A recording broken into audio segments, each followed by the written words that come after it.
Novel امید صبح بہار اور اس کی رائٹر ہیں سمیرہ شریف طور۔ ساری رات گن گرج کے ساتھ بجلی چہکتی رہی اور پھر می ایسا ٹوٹ کے برسا جیسے برسوں بعد اسے برسنے کا موقع ملا تھا۔ اور اب وہ صبح سویرے نماز کے بعد صحن میں چہل قدمی کرتے ہوئے رات ہونے والی بارش کے بعد کے اثرات کا جائزہ لے رہی تھی۔ اسے ہمیشہ بارش کے بعد کے مناظر سے وحشت ہونے لگتی تھی۔ بارش کا موسم اکثر اس کے اندر کے کرنٹ اتار دیتا تھا اور اس کے اندر کا درد آنسوؤں کی صورت میں اس کے چہرے پر بکھر جاتا تھا۔ کیسا دردناک تھا یہ موسم! اس موسم سے اس کی اچھی بری بہت سی یادیں وابستہ تھیں جنہیں وہ کوشش کے باوجود فراموش نہیں کر پا رہی تھی۔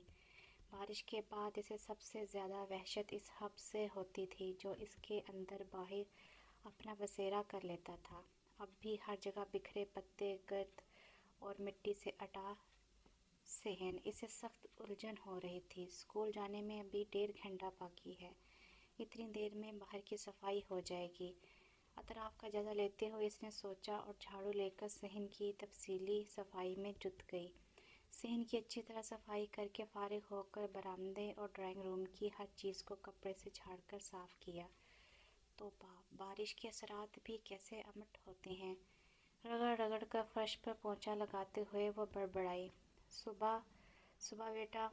ابھی وہ پونچھا لگا کر فارغ ہوئی تھی کہ تایا ابو کی آواز آنا شروع ہو گئی۔ اس نے جلدی جلدی منہ پر چھپاکے مارے اور دوپٹے سے چہرہ پوچھتے ہوئے اندر بھاگی۔ وہ بستر سے اٹھنے کی کوشش کر رہے تھے۔ وہ فوراً آگے بڑھی، سہارا دے کر انہیں بٹھانے کی کوشش کی اور ان کی کمر کے پیچھے تکیہ درست کر کے سیدھی ہوئی۔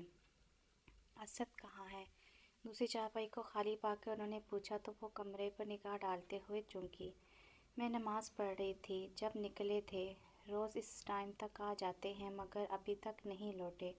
اسد کے پلنگ کی چادر اٹھا کر جھاڑ کر دوبارہ بچھا دی۔ سائڈ ٹیبل پر رکھی اس کی کتابیں ترتیب سے رکھ دیں۔ "تم ابھی تک تیار نہیں ہوئی؟ 8 بج رہے ہیں۔" اسے مسلسل کمرے میں مصروف دیکھ کر انہوں نے پوچھا، "کیا اسکول نہیں جانا؟" "جی جاؤں گی مگر ذرا دیر سے۔ رات کی آندھی اور بارش سے سارا گھر گرد مٹی سے اٹا اور بھرا پڑا تھا۔